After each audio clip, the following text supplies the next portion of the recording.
God is committed to praying them. Naniniwala po ako sa tatlong bagay. Hindi ko alam kung kayo din ay naniniwala sa tatlong bagay na ito. Una, may mga bagay na gagawin ang Diyos kahit hindi manalangin ang tao. Pangalawa, may mga bagay na hindi gagawin ang Diyos kahit manalangin ang tao dahil di nakalooban. At pangatlo ay may mga bagay na gagawin ng Diyos bilang tugon sa panalangin ng tao. I believe in those three things. I don't know if you believe in that. Pero sa mga po ito mga kapatid, gusto ko pong mag-focus sa point number 3 na aking sinabi na may mga bagay na gagawin ang Diyos bilang tugon sa panalangin ng tao. Kaya po na ko pong sinasabi mga kapatid ay tayo ay pamilya ng Diyos at bilang isang pamilya ng Diyos ng kanyang mga anak, ayaw ng ating Diyos na siya lamang ang kumikilos. Ina-expect ng ating Diyos Ama na kumikilos din tayo ng kanyang mga anak primarily para manalangin, para matupad ang kalooban ng Diyos. Kaya nga po, di ba, kasama sa Lord's Prayer na ipanalangin daw natin lagi na your will be done on earth as it is in heaven. Mga kapatid, prayer is powerful. Diba? That is a quote so everlasting.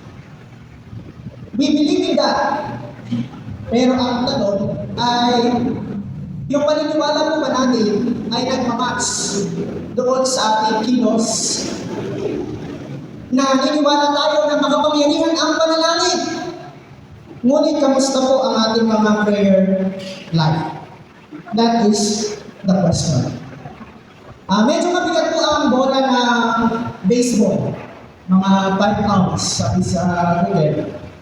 O sabihin na natin bola ng bowling, hindi ba mabigat sila? O bola ng tennis o soccer. At pwede silang makabasag ng salamin. Hindi po ba? Pero, depende ito kung gaano kalakas, gaano katindi yung effort, yung pressure, yung confidence na ibibigay mo para iitsa, paluin o sipain yung bola. Kaya po, ganun din sa ating pananalangin, mga kapatid.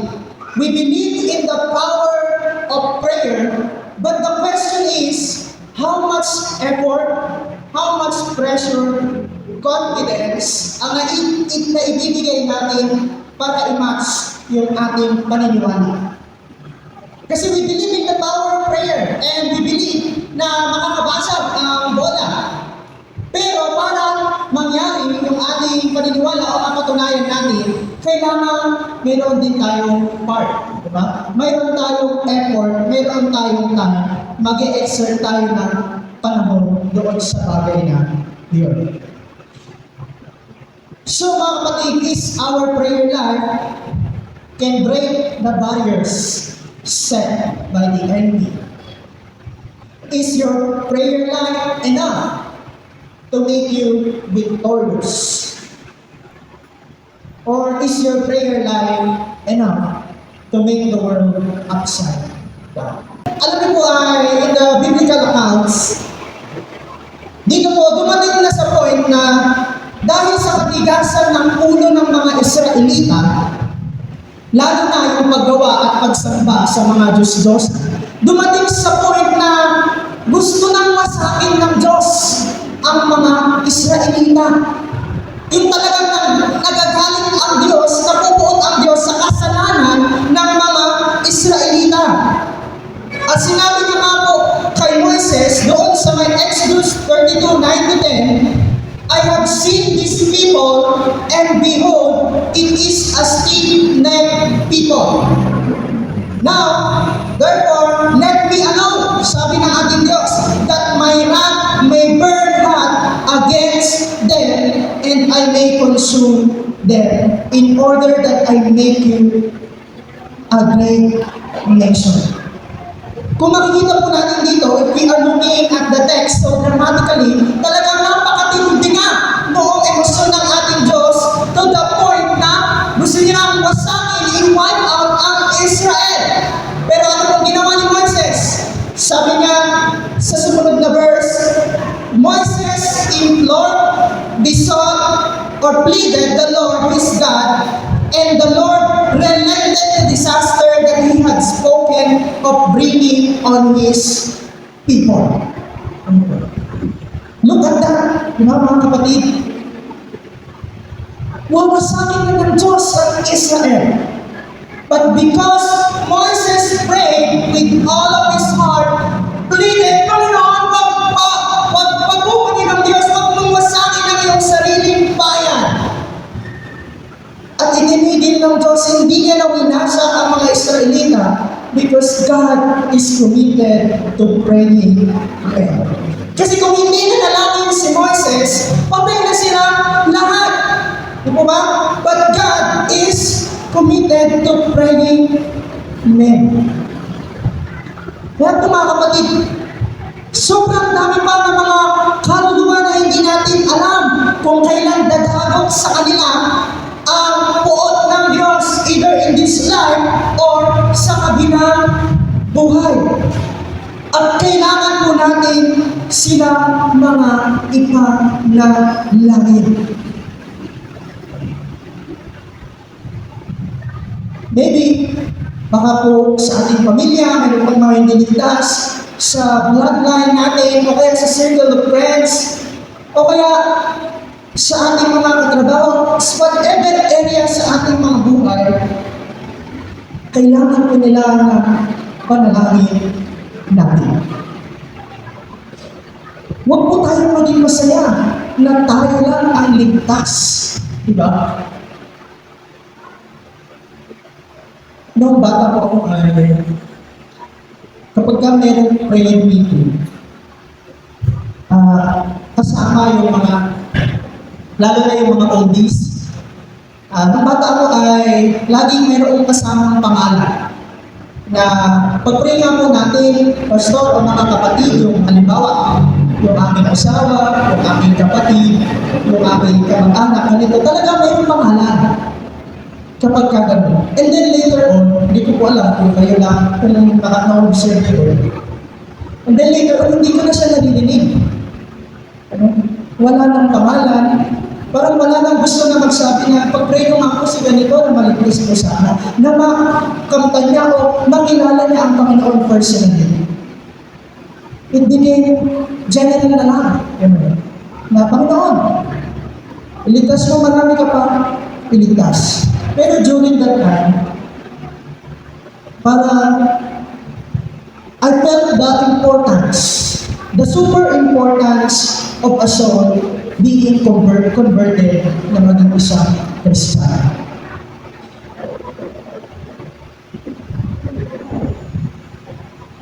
Pero ngayon sa ating panahon, di ko po alam, kung inyo din na-observe sa mga simbahan na it became so general. Parang hindi ko ba alam, nahihiya na ba yung mga tao na sabihin, pastor, pag-pray natin si ganito. O kaya, andun na ba yung kaisipan natin sa religious pluralism na naniniwala siya sa Diyos, baka papunta din yan ng langit. I just don't know. Ano po? Kasi parang health and financial security takes over the salvation of the souls.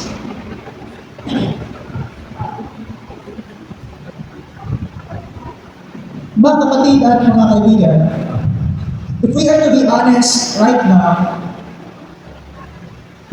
we are more broken. We are crying more in our problems, in our finance, in our security, in our work, in our school. When was the last time that we cried for the salvation of someone's soul? Okay lang tayo hindi umiyak sa mga repeated sins na nangyayari sa buhay ng mga Kristiyano.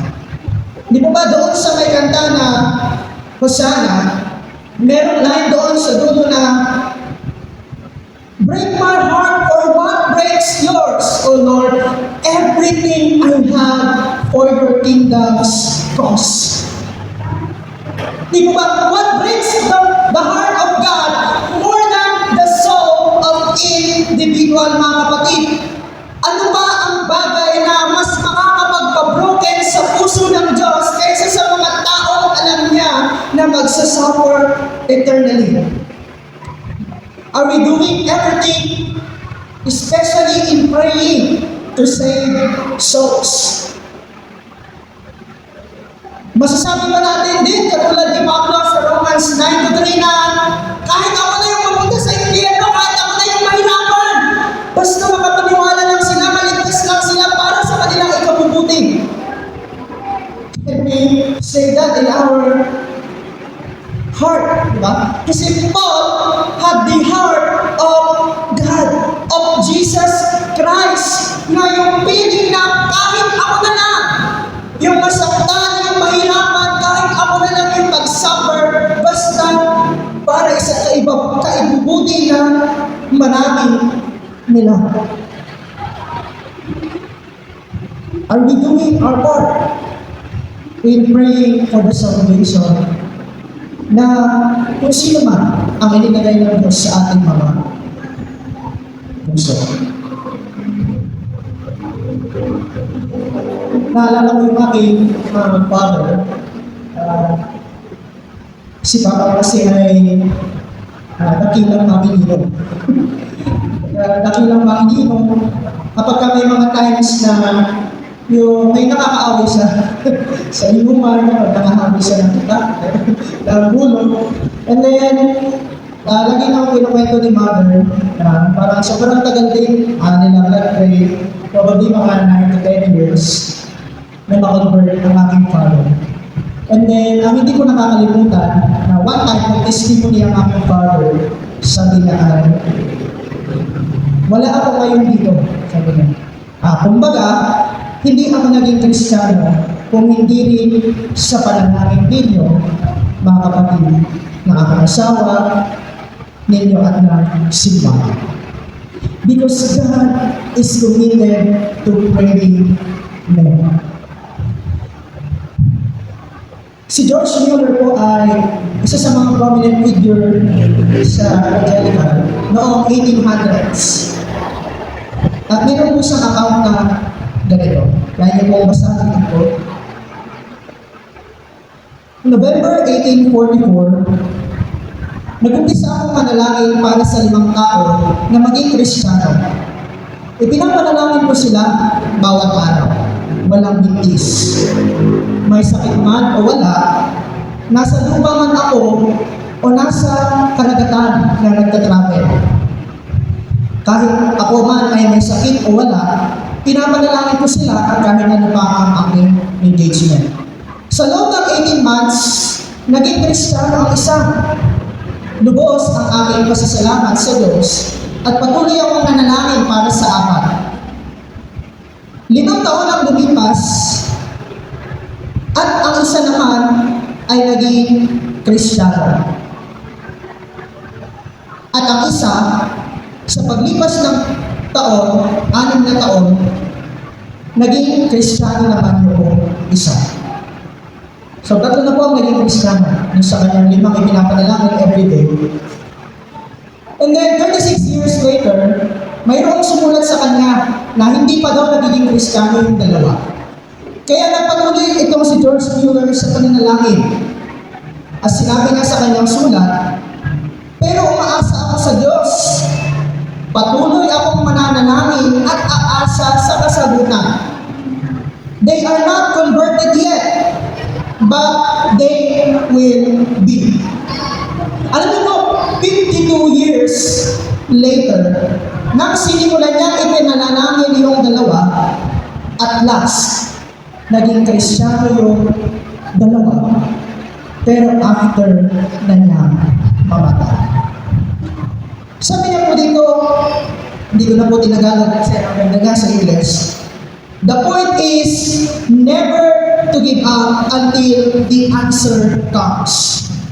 The great fault of the children of God is they do not continue in prayer, they do not go on praying, they do not persevere. If they desire anything for God's glory, they should pray until they get it.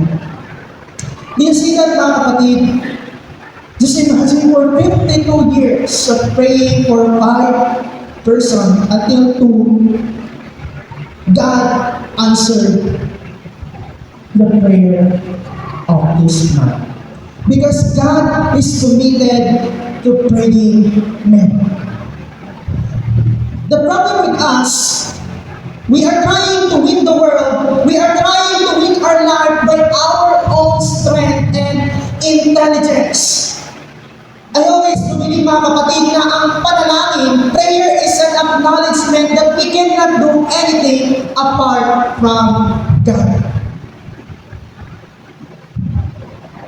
Sa panahon po ng pamumuno ni Hari Hezekiah sa Israel, dumating sa point na kung saan yung people of Israel at saka siya ay talagang takot na takot, very terrified, kasi yung hari ng Assyria ay pinaplano silang lusubin. At ngayon, itong hari ng Assyria, mauyaw kasi. Kung ano-ano yung sinasabi ng hari ng Assyria.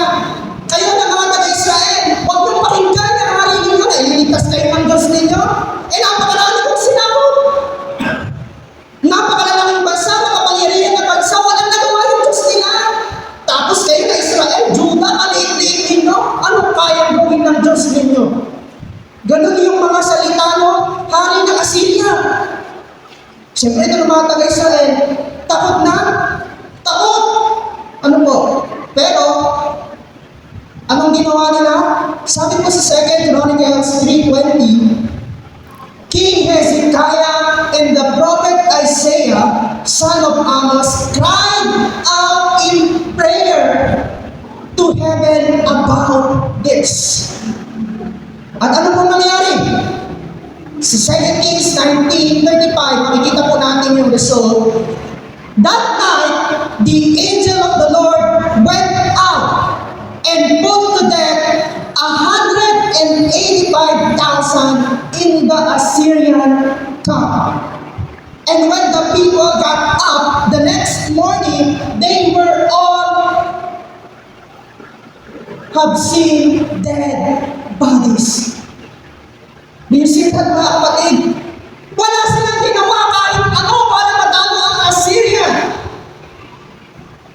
Hindi sila nag-aklas, hindi sila nakapagdigma. Mga kapatid, nananalangin lang sila. Imagine,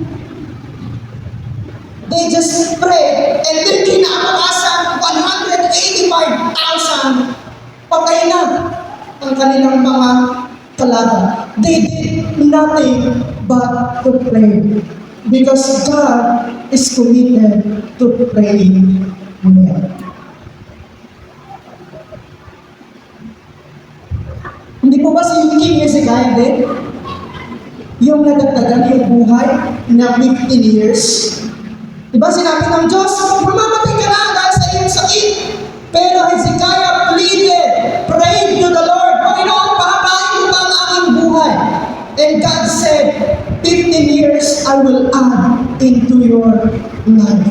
Because God is committed to praying men. One of our greatest errors in our era is to put everything naturally. That we forget that there is a supernatural happening. There is a supernatural healing, supernatural deliverance, supernatural awakening. Sabi nga po sa Ephesians 6:12, for our struggle is not against flesh and blood, but against the rulers, against the authorities, against the powers of this dark world, and against the spiritual forces of evil in the heavenly realms. Mga kapatid, hindi lahat ng nakikita ng mata ay lahat. Kasi you think maybe you are losing, but God actually prepared searching for a great victory. If we will only be committed to prayer. Isa po sa mga istorya sa Biblia na supernatural, yung kay Elisha at sa kanyang servant. Kung inyo pong matatandaan, pamilyar kayo doon sa mga istorya na yun. Ito din, napapaligiran na rin sila ng mga kalaban, ng mga kaaway. Tapos ito namang servant ni Elisha, amo, ano gagawin natin? Talagang matatanong na siya, terrified, ano gagawin natin? Napapaligiran na tayo ng mga napakaraming sundalo at maraming kaaway. Pero alam niyo po ang ginawa ni Elisha? Sa 2 Kings 6, 7 to 18,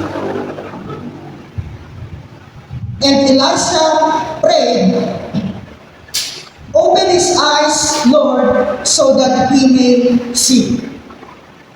And then the Lord opened the servant's eyes, and he looked and saw the hills full of horses and chariots of fire all around Elisha. That is a supernatural thing, mga kapatid.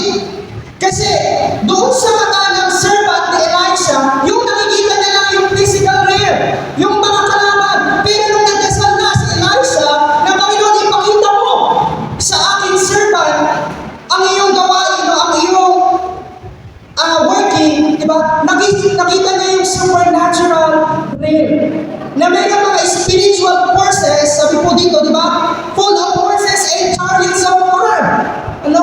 An invisible only can be seen by spirits. So as the enemy came down toward him, Elisha prayed again to the Lord, "Strike this army with blindness." So the Lord struck them with blindness as Elisha asked. Do you see that, mga kapatid? Diba? Because God is committed to praying men.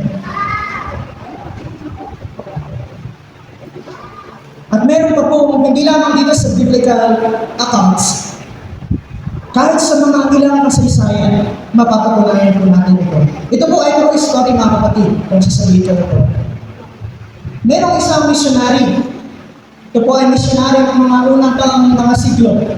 May isang missionary, isang araw, itong missionary na ito, kasama yung kanyang pamilya, napilitan sila ngayong matulog o mag-camp sa labas. Pero natatakot sila, kasi ay mayroon silang mga hawak na pera at natatakot sila sa mga magnanakaw doon sa lugar na iyon. So kinagabihan, matapos silang magdasal, natulog na sila.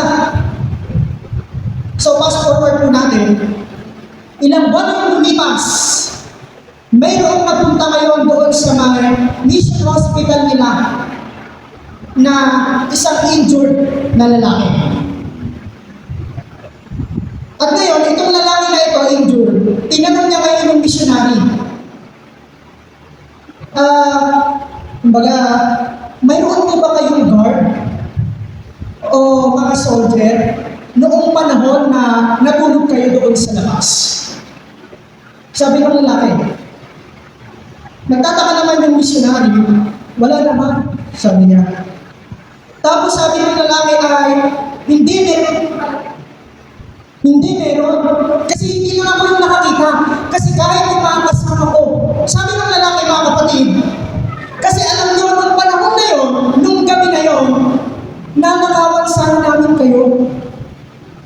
Pero hindi namin tinuloy, kasi natakot kami sa 27 soldier na nakita namin. Ngayon, itong missionary, takot-takot talaga siya.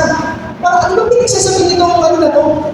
Hanggang sa uwi na sila sa kanilang hometown, nakwento niya ngayon ito doon sa may simbahan. Tapos alam mo ninyo ang isa sa mga nakakakilabo dito. Nung nakwento niya ito, sabi ng isang miyembro, kumbaga, "Pastor, nung gabi na yan, nung panahon na yan, meron kaming prayer time. Meron kaming prayer meeting. At nung binilang ko kami, 27 kami. Do you see that, mga kapatid? Because prayer knows no boundaries. God is committed to praying men. God gives the victory to praying men. Sabi ko ni Corey Tenko, the devil trembles when he sees a praying man. Sabi naman ni Leonard Reagan, he who kneels before God will stand in any situation. So mga kapatid, if we think that to have a victorious life is to have more money, more power, more connection, more achievements, nagkakamali po tayo. We need a prayerful, powerful life. Sabi nga po, kasabihan, di ba, ng Bible, the battle belongs to the Lord. And we only need to be still to trust in God. God is committed to praying men. Even for the advancement of His kingdom. Again, mga kapatid at mga kaibigan, the disciples never asked Jesus, Lord, teach us to preach. Lord, teach us to do this, do that, this one, those things. There's only one thing recorded in the Bible, Lord, teach us to pray. And we saw in the pages of the New Testament kung gaano nag-play ng napaka-importanting role ang prayer sa buhay ng mga Kristiyano, and especially po sa advancement ng kingdom ng ating Panginoon. Diba? Just imagine, 12 disciples, and yung iba pang mga disciples, and all around the world.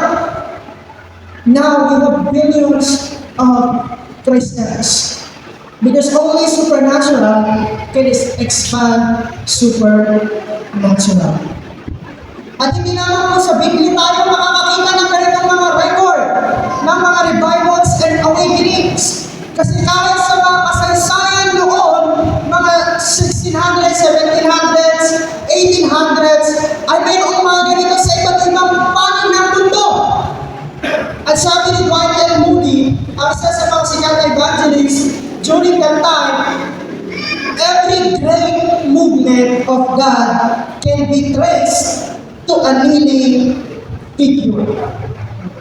Lahat ng great movement ng Diyos, may trace back natin ito sa mga tao, sa mga Kristiyano na nananalangin. Because God is committed to praying men. Even Charles Finney, kung kilala po natin si Charles Finney, isa din siya sa mga evangelist noong 19th century at isa sa mga key figures ng Second Great Awakening sa Amerika. At mayroong isang account na ganito. I read it somewhere pero hindi ko naman natandaan. Meron daw mag-asawa na matagal na nilang ipinapanalangin na sa kanilang lugar magkaroon ng spiritual awakening. Ganun kasi siguro masama yung mga tao doon, talaga very poor ang kanilang mga spiritual life. Meron dalawang mag-asawa praying always for the enlightenment awakening. And then one time, tuwang-tuwa sila kasi darating na si Charles Finney, yung evangelist during that time. So to make the story short, nung nag-preach na, nag-evangelize na, maging successful yung evangelism. Pero, sabi ni Charles Finney sa kanyang libro, it wasn't me, sabi ni Charles Finney. It was the couple praying for me while preaching. It was the couple and the prayers before I went there. Charles really gave the credit to those praying couple, praying men. Because God is committed to praying men. At kahit din po yung tinagurian na praise of preachers na si Charles Spurgeon, siya ang may congregation na napakarami.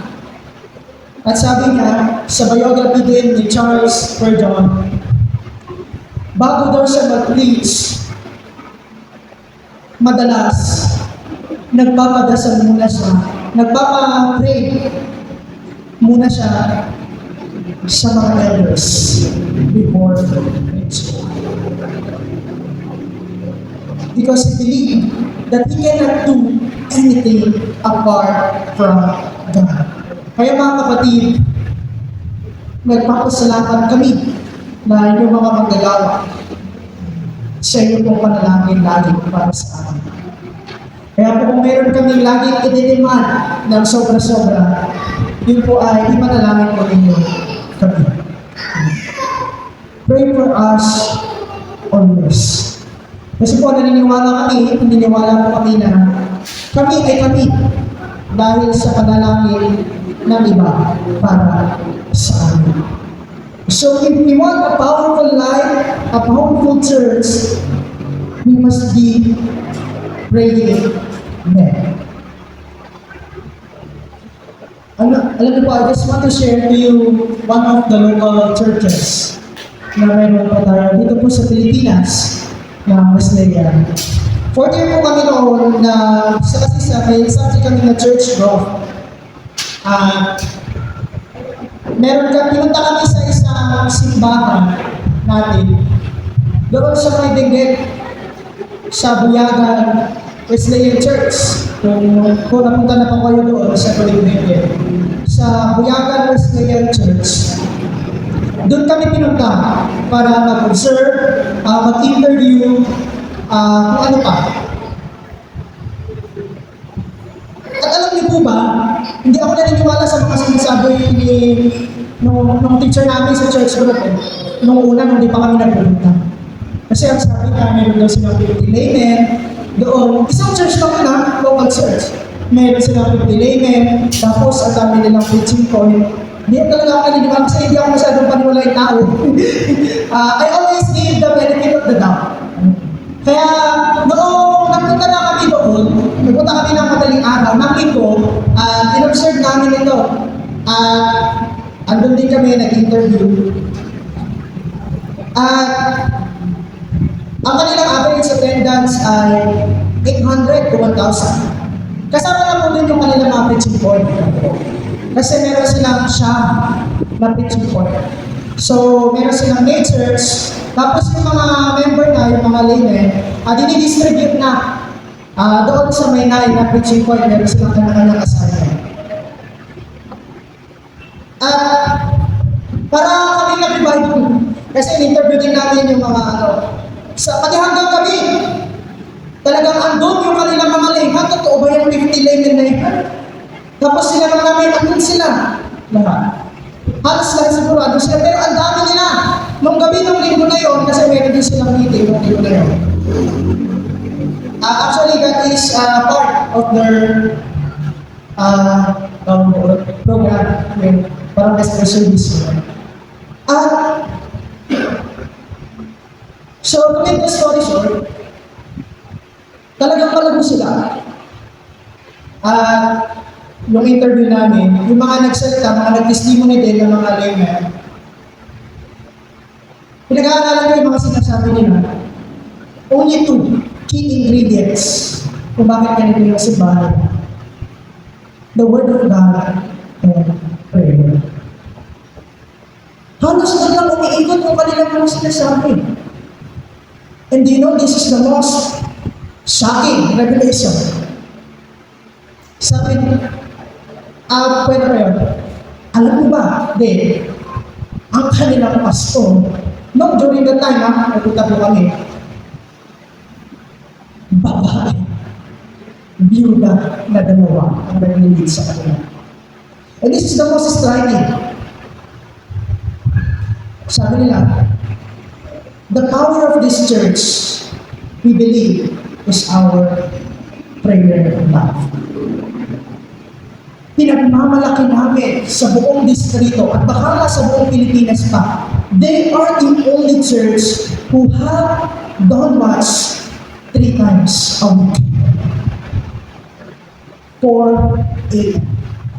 Kinonfirm ko ito last June kasi na-disting yung aking kaklase doon. Totoo pa ba? Totoo pa ba na 3 times a week pa kayo mag-done mass? Yes, class. Tuesday, Thursday, Saturday, 4 a.m.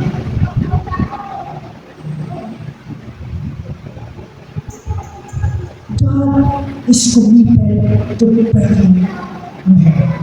Kasi just imagine, hindi ko talaga ma-imagine kung paano yan nangyari. Bigit pa yun, yung mga siguro layo-layo yung mga bahay, mga businessman din yung mga tao doon. But, trusting in the Word of God and prayer is the very heart of our Christian life and the church. At, nung nireview ko po yung ating history, sa discipline ng Wesleyan Church, sabi niya dito ay, the first breakthrough at the Benguet area of Mountain Province came after Reverend Bonifacio Urbano spent all night in intercessory prayer for deliverance of the Igorot people from paganism in 1953. Kaya mga kapatid, God is committed to praying men. Kahit hindi natin makita ang resulta sa ating mga mata habang tayo ay nabubuhay, we need to keep on praying, never lose hope in God. Because God answers prayer of His faithful children, mga kapatid. Kaya po sana hindi tayo magkakaroon ng prinsipyo na kahit hindi na ako umatend sa mga prayer, nag-atinig ng mga ganyan. Bakit kaya ko naman manalangin mag-isa? Sana wala po tayong mga ganong kaisipan, mga kapatid. Because God wants us to play the role of what is expected from us, and that is to keep on praying. Ano po? Because God is committed to praying men. Sabi nga po ni Ian Bounds, no man can do a great and enduring work for God who is not a man of prayer. And no man can be a man of prayer who does not give much time to pray. Kaya po mga kapatid at mga kaibigan, let's be committed in our prayer life. If we believe that prayer is powerful, can change things, dapat imamatch din natin yung ating effort, yung ating panahon para magbasa, manalangin, mag-pray. Because God is committed to praying men.